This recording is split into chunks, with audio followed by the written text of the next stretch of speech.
Guys, welcome back. We've got a fun one today. I've got Coach Henry Toraño with me, but we've also got one of Henry's clients, Laura Thompson.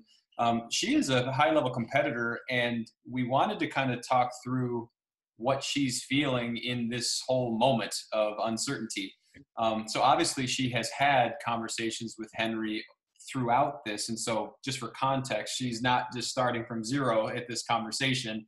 But I wanted to kind of ask her how she's dealing with it, ask Henry what he's thinking about as it relates to what Laura's working on throughout this time, and then start talking about what Laura is going to be doing to continue to make progress, where progress can be made in this whole thing. So guys, thanks so much for coming on. And Laura, would you do me a favor?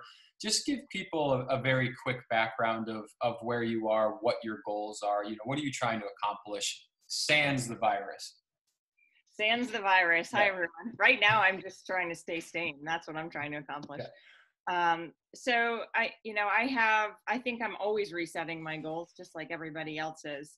And I'll be honest, my goal is really to just compete at the highest level that I'm able to. And I used to very much categorize that as I want to compete at the CrossFit Games. Right. But the reality is that goal continues to get harder and harder every single year, right? Less and less masters athletes are let in, and my goals have shifted accordingly. So I guess that's always on the horizon, but I think for me, that's just symbolic of being the best I can. And so, some of the things in terms of my personal goals, and Henry and I have talked about that, is maybe it shifts a bit from being about one accomplishment like that, and instead being around, I'd love to compete at another big stage event. Maybe that's Wadapalooza.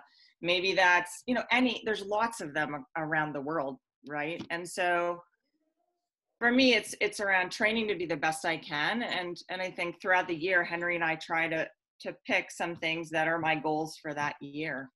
Let me ask you this before we get into, what's happened over the last month or so. What is it about that big name event that's so intriguing to you? Why is it why would that even be on the goal list out of curiosity?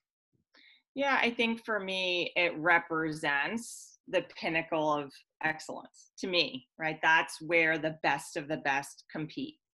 And so when I am driven to be the best I can be, I think that's what I've always held up as where I want to compete. Gotcha. No, that makes a ton of sense. I want to sort of try to get context around what has shifted over the last month or so. So, Henry, when this whole virus thing started to hit, what did you anticipate that Laura might have questions about or want clarity on? Like, what were you thinking about prior to speaking to her about this whole thing? There wasn't really a prior to speaking about, because those conversations were ongoing. Okay. So we barely got through age group qualifiers when everything started getting everywhere started getting locked down. For clarity, age group qualifier being the CrossFit Games, right? Correct. Okay. Correct. So Laura participated in that. Of course, she was top 200 out of the open to qualify for that. She came in 37th in her age group, which was a very solid finish. A little better than the overall expectations that we had. So we were happy with that. Kind of a recurring theme is, since I started working with her, she's been a little bit beat up, and It may or may not be the same thing. I think it is. It started with like a bicep insertion thing, then it moved to a wrist, then it started acting up in the shoulder.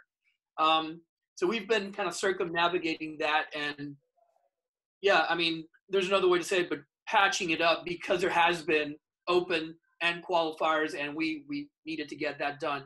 But even through that, the conversation was ongoing. How long is it going to take for her body to be feeling fresh, and what does that mean as far as a competitive season and what we want to get her prepared for? We wanted to, originally we wanted to do Granite, we wanted to do Wadapalooza. As the whole age group qualifier thing went on, and we found ourselves kind of avoiding a certain movement and leaving that towards the end, then we discussed making the call and saying, like, granted, it's not going to happen because it's too soon. We need to get you healthy. So let's just, gear all efforts and focus towards Wodapalooza. So you have that on one side of the equation. And then it turns out that there's no events pretty much until further notice. So right now, like the first few weeks of the process, nothing changed because she was going to rest for 7 to 10 days regardless. Then it was going to be another week of slowly getting her back to things. I can say that this is the first week when she's actually tasted a little bit of what training usually feels like for her. So even though it's bad timing with the whole thing with cancellations and competitions, I think it's good timing for her because there's no other pressure or rush. There's nothing happening other than let's get you like slowly back into the groove of things. Let's get your body feeling real good. And again, we won't have dates, pressured by dates or events or what anybody else is doing because this is what we got right now. Can you imagine how many people are in a similar boat right now? Like people who want to compete at a high level, who have done all these qualifiers now that they are everywhere around the world, and online, I should say, and who just feel a bit beat up. I can't imagine how many people that is around the world. Laura, even though you were in more of a rest period coming off of the qualifier, when this thing really started getting serious, now keep in mind, you're up in the Northeast, so it's really serious up there. What were some of your thoughts about what training is, or like what you were going to be able to do, or what were some of your concerns around, let's just talk about progress as a whole? Yeah, that's a good question. I think in the very beginning, just like most people that have trained really hard, you have that moment of panic, like everything I've worked for is about to go away because I can't even get my hand on a piece of equipment, right? Life has moved forward and I have been able to get my hands on quite a bit of equipment and my own setup. But the timing has been interesting for me because Henry and I love to debate. I always want to do more and he's always trying to keep me at a place that's going to keep my body healthy, which is fantastic. But this has really been a moment where honestly my priorities have shifted. I'm a mom of 3 kids and life is just insane trying to manage homeschooling them and just stay sane throughout this process, that my time doing fitness is so important to me, but it's important to me because it's my stress outlet. Mm-hmm. And so the fact that the intensity is down a bit right now is actually really nice because I go out and I work out. I really enjoy it. I can get my own thoughts together and it's an outlet for me. And it's not a place where right now I'm not falling on the ground dying and pushing to an intensity level that sometimes isn't enjoyable. Mm-hmm. That's really interesting. So do me a favor, just clarify a little bit. What does life actually look like homeschooling 3 kids? Because I can't actually fathom that in my brain. You seriously? You can't even imagine. So first of all, I did my hair today. I do it like once a week. Big day today. My kids have just walked in the house. It's crazy. Honestly, you wake up, you just try to get ahead of the day. Like I've tried all sorts of techniques. Let's try to get some homework done before 9 a.m. when your online school starts. And a lot of people right now have more time in their life. I'm really fortunate because I work from home and make my own schedule in life. I have so much less time than I ever did. Mm. And so I'm really trying to find what that new cadence is for me because it's nothing what it was before. That's so, I have never heard so many people aligned in one idea, which is I have so little time right now, even though we're all home. I've heard that just all across the board. Henry, when you're thinking about Laura and you're taking in, her athleticism, the way that she's hardwired, having 3 kids, less time, etc. Also, I guess, knowing that she needed a break. What are some of the priorities in terms of what you're working with her on, whether it's training or lifestyle or food or, sanity? What are some of the big things that you're thinking about with Laura? Pretty much evenly spread amongst everything that you just mentioned. one thing goes with the other. Let's not forget that we're talking like high level age group competition. That's slightly different to just regular open competition, not just because biology has and is running its course, and that has several implications as to what these athletes can handle, their ability to recover, so forth and so on. But training age is high for the most part, so it's tough to get like or make big gains at this point. Again, in your athletic life, so trying to figure out intricacies and how to like squeeze out every little bit of possible upward motion that we can get with in any of her numbers, whether it be, or a lot of times through efficiency, giving her the tools to figure shit out and be able to be smarter in the way that she approaches workouts. A lot of awareness pieces, as in, you feel tired in this component. Is it the leg? Is it your head? Is it your lungs? And trying for her to understand those things and really make fine details to that. And what I just mentioned should have sounded like there's a huge mindset piece in there as well, because there is. And it's that I'm rowing and my quads are starting to burn again, right? And then, just having a voice of reason to say, well, this is why that's happening. This is the other components that you're working with. This is your stroke rate right now on the rower. Like you know what you can do to adjust that, so forth and so on. And then gaining better perspective in, all the things outside of fitness and where fitness and competition actually takes place in her life.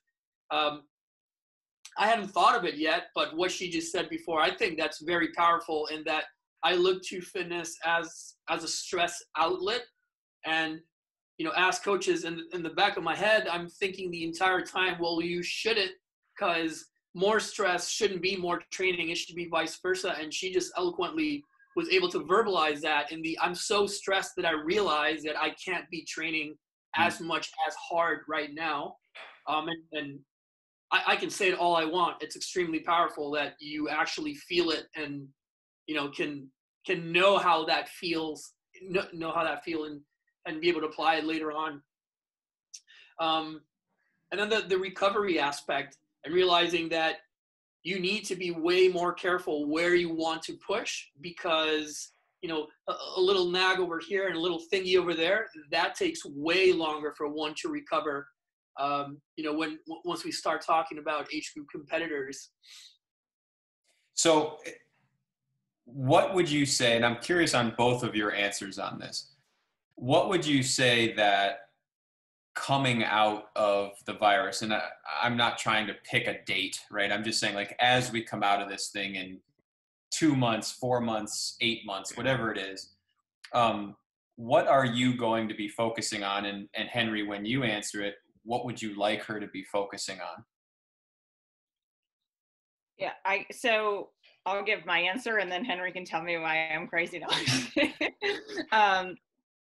I think I really don't have a sense of timing, just like everybody else. And so I haven't set my mind on any one thing. If you were to ask me right now, like, what do you want to work for?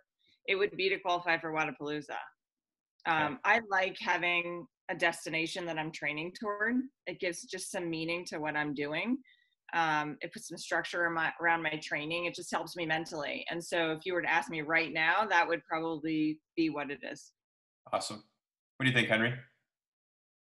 Yeah, honestly, I just need clarity on dates and season to be able to plan it out a little better. Like I said, it comes down to intricate details when you're 37th in the world, whether that be open or in your age group, and you want to be top 15. That's a completely different thing to you being 1,000th and trying to be top 100. Because when you look at these guys and girls, and you look at testing and fitness characteristics, they're really kind of real close to each other. So, what are the small details that we can do and actually, giving her that leg up?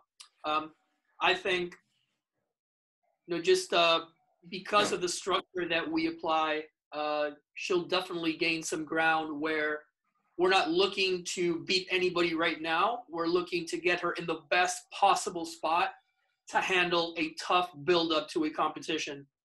Gotcha. That makes complete sense. Laura, what would you say that Henry has helped you the most with? And don't even put the virus in this. It could be, what has Henry helped you the most to learn or deal with or improve on since you started working with him? The way I trained was completely different before I started working with him. I think, understanding that consistent intensity and falling down on the ground and beating yourself up doesn't lead to better results always. And that was a huge shift for me, because even though it was logically being explained to me, I didn't believe it, right? Until I actually started to experience it through training and through my own results, honestly, which have really just completed in the past qualifier. I can look back and say, whatever doubt I had, I was proven wrong. So I think knowing that I can turn over training and programming to Henry and trusting that process has been huge for me. Oh, that's awesome. Awesome. Either of you guys, any last words on what you might like to see from the upcoming season? For me, it's just to continue to enjoy the process. And anytime I'm not, or I feel like I'm struggling, I do stop and say, what's going on? And if I'm not enjoying that process, then what do I need to shift in my life? Henry and I had a long talk about the fact that the way the season right now is structured for masters in particular, there's no off season really, right? And so it forces you to train at kind of an intensity and make a lot of sacrifices in your life all year, right? And so you just have to be really crystal clear on what you want to accomplish and why. And so he and I have talked about what are those trade-offs for the more traditional open and qualifier versus training for some of the more regional events. So those are the things that we talk about and think about, just to make sure I'm having fun along the way. That's so important. Henry, I'm going to cut you off because that was a great answer to finish on. But guys, thank you so much for coming on. I think it's going to be really helpful for folks to kind of get both perspectives. I think we'll definitely have to do a number of more of these conversations, but I appreciate it, guys, and best of luck, Laura, as you keep moving forward. Thanks, Jim. Thanks, Jim. Take care.